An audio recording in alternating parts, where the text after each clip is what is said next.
Então, olá, sétimo ano, mais uma vez. Nós vamos aqui falar um pouquinho sobre termometria lá na página 317. Página 317 está escrito propagação de calor, né? Vocês vão estudar nessa parte, nessa área aí, quais são as formas que o calor passa. Mas antes de saber quais formas que o calor passa, a gente tem que saber o que é calor. O que é calor, o que é temperatura, se calor e temperatura é a mesma coisa. Então, a gente tem que estudar essa ciência que se chama termometria, tá bem? Vamos lá. Primeiro, para a gente entender, né, como um todo, essa ciência, a gente precisa entender o que é energia térmica. Energia vai ser sempre uma movimentação, uma força que vai movimentar algo. Energia potencial gravitacional, energia térmica e outros tipos de energia.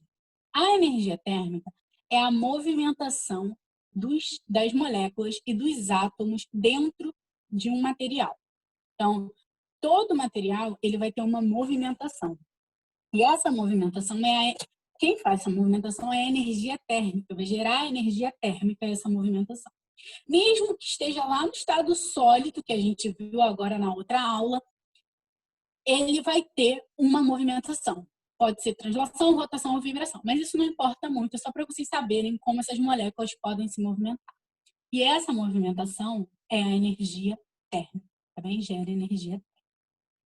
E aí a gente consegue diferenciar dois conceitos, temperatura e calor. Temperatura, turma, é a medida dessa energia térmica. Se está mais agitado, a temperatura é maior. Se está menos agitado, a temperatura é menor. Então, a temperatura é a medida de graus da agitação dessas moléculas, tá bem? É o grau de agitação. E o calor, professor, o que é? É a passagem de energia térmica de um corpo para o outro. Então, quando um corpo está mais quente, passando energia para um corpo que está mais frio, essa passagem de energia é calor. Por isso que não é muito certo a gente falar que hoje está calor. Calor não é um estado fixo. Calor é energia em trânsito, em movimento. Então, hoje o dia está quente. Hoje o dia está frio, mas nunca está calor. Vocês vão ver aqui melhor o que é calor, tá? Eu tenho aqui nessa imagem uma extremidade quente. Eu tenho a extremidade quente. Vocês estão vendo que as moléculas estão super agitadas, né? E uma extremidade mais fria, onde as moléculas estão menos agitadas. E essas duas extremidades estão em contato. E é como se eu tivesse um fogo aqui, ó, agitando essas moléculas, essa extremidade quente. E vocês estão vendo que a energia está passando da onde está mais quente para onde está mais frio. Essa energia que está passando da cá para cá, de cá para cá, a transmissão daquela energia térmica que a gente falou é o quê? É o calor. Então, é a movimentação dessa energia, tá? Que vai passar da extremidade mais quente para a extremidade mais fria, tá? E vocês podem ver que ocorre aqui uma mudança. Até atingir um equilíbrio térmico. O que seria equilíbrio térmico? É quando aqui, desse lado e desse lado, está todo na mesma temperatura. Essa é a ideia, né? É atingir o equilíbrio térmico. As trocas de calores ocorrem constantemente para que um corpo ou material atinjam o equilíbrio térmico. Hoje, por exemplo, está frio, o nosso corpo está cedendo calor, ou seja, está cedendo calor para o ambiente, porque o ambiente está mais frio, tá bem? Vamos lá, próximo. Para a gente entender aí um pouquinho sobre essa passagem, a gente precisa entender que existem materiais que passam melhor esse calor e materiais que não. Então, os materiais que passam melhor são chamados de condutores. Alumínio, ferro, aço, cobre, prata, latão, silício e até o próprio corpo humano, tá? Então, a gente conduz bem esse calor. E materiais isolantes são os materiais que vão dar uma segurada nesse calor. Não quer dizer que esse calor não vai passar. Por exemplo, é melhor eu ter uma panela com cabo de alumínio ou um cabo de madeira, né? é melhor ter um cabo de madeira. Por quê? Porque na hora de pegar a panela, eu vou queimar a minha mão, porque o alumínio é um ótimo condutor elétrico, hein? Elétrico, ó, de calor. Elétrico também, mas de calor, condutor térmico. E aí, nós vamos ver e entender um pouquinho sobre os tipos de propagação de calor. Nós temos a corrente de convecção, a condução térmica e a irradiação térmica. As correntes de convecção são correntes que ocorrem em fluidos, ou seja, no ar, na água, e elas vão ocorrer da seguinte maneira. O ar ou o líquido mais quente, ele é menos denso, ou seja, ele vai tender a subir. E o que é mais frio, que vai estar longe da fonte de calor, ele vai tender a descer, porque ele é mais denso. Quando a gente fala, por exemplo, aqui, ó, do ar-condicionado, o que acontece? O ar-condicionado está jogando ar frio. O ar frio, ele é mais denso, então ele vai descer. E o ar que está aqui em contato com o chão, ele está mais quente, ele vai subir. Ou seja, é assim que o ar-condicionado gela, por exemplo, o seu quarto, a sua sala, a sua casa, né? A corrente mais fria desce e a corrente mais quente sobe. Vai resfriar, vai descer. Essa daqui já esquentou, vai subir. E assim vai formar uma corrente de convecção. E vai ser um tipo de propagação do calor, tá bem? De troca de energia térmica. A condução é o exemplo que eu dei lá da panela de alumínio, que acontece por contato. Então, você botou a panela de alumínio no fogão, essa panela está quente. Quando você... A borda da panela está esquentando. Quando você toca no cabo, está quente. Por quê? Porque passou por toda a panela através da condução térmica. Bem? E a irradiação, ela é uma forma de propagação de calor eletromagnética. Ela não vai precisar de nenhum meio para se propagar, nem fluido, nem sólido, como a condução. Ela vai conseguir se propagar até no vácuo. É o que a gente vê aí com a radiação solar, né? As radiações solares é uma irradiação térmica. O fogão, quando está ali esquentando a nossa comida, também é irradiação térmica, parte do calor transmitido. Passando, a gente vai entender melhor como funciona isso numa coisa simples, que é a nossa garrafa térmica.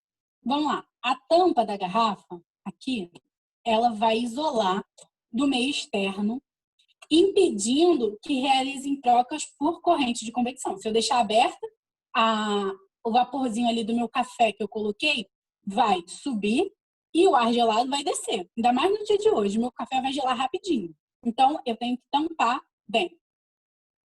O vácuo que fica entre a parede da onde está a substância e a parede realmente da garrafa que a gente pega, ele vai evitar a condução, porque como eles não vão estar em contato, vai ter um espaço ali, um vácuo ali, vai evitar a condução de calor, o contato do meio externo com o meio interno. E a parede espelhada, a parede dentro das nossas garrafas, ela é espelhada, vai fazer com que essa radiação bata e volte, tá bem? Então, vai evitar também essa troca por irradiação térmica. Então, a garrafa térmica, ela é um ótimo exemplo, né, das três juntas, desses três tipos de propagação de calor sendo evitados aí. Óbvio, professora, mas a minha garrafa térmica, ela esfria. Tá, pode acontecer, até porque o vácuo não é perfeito. Então, existem algumas moléculas ali, entra um arzinho querendo ou não. Então, por isso, o vácuo não é perfeito. A tampa a gente deixa, a gente abre, a gente fecha, a gente abre, a gente fecha. Nesse movimento de abrir e fechar a tampa, já deu problema também. Mas, no geral, se ela for uma boa garrafa térmica, ela vai conservar durante um tempo aí a sua substância. Vou passar. Então, nós temos algumas escalas de temperatura. Celsius, Fahrenheit, Kelvin, Hahninger e essa daqui que eu não sei pronunciar. As que a gente mais usa são essas três primeiras. Celsius, Fahrenheit e Kelvin. A Celsius ela é usada na maioria dos países, inclusive aqui no Brasil também. A Fahrenheit é só usada em alguns países, nos Estados Unidos, alguns países ao norte e alguns países que decidiram, porque eles são doidos. E a Kelvin é uma escala científica. E essa daí é bem legal. Ela é usada na ciência para medir a temperatura das coisas, porque ela é uma escala mais universal, né, para os cientistas. E elas conseguem medir a temperatura, ou seja, o grau de agitação das moléculas. Uma coisa que é legal a gente falar, que aqui, vocês estão vendo, essas duas, elas vão considerar a temperatura de ebulição e difusão da água, ó, 100 graus Celsius, 0 graus Celsius. Essa última aqui tem esse 0 Kelvin, que é uma temperatura hipotética, que na verdade ninguém conseguiu atingir, que é a temperatura de parada de qualquer ser, qualquer matéria. Eu falei para vocês que a matéria ela tem um grau de agitação. No 0 Kelvin seria um momento onde para todo tipo de agitação, tá bem?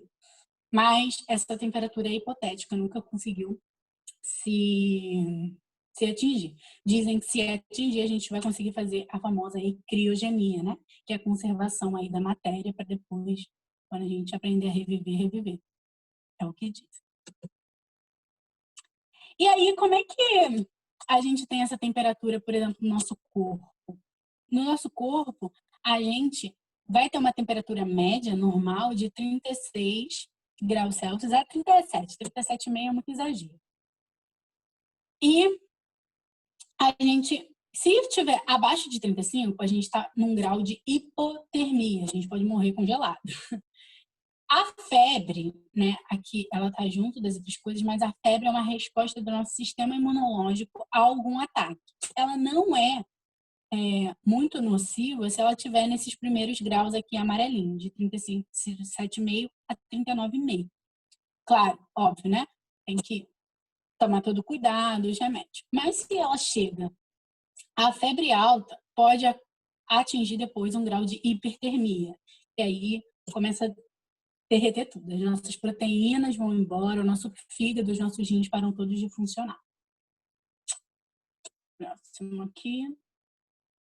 Um outro tipo de exemplo aí de radiação é o Sol iluminando o nosso planeta, né? E os gases de efeito estufa. A radiação solar, ela vem lá do Sol, que está milhares e milhares de quilômetros da Terra.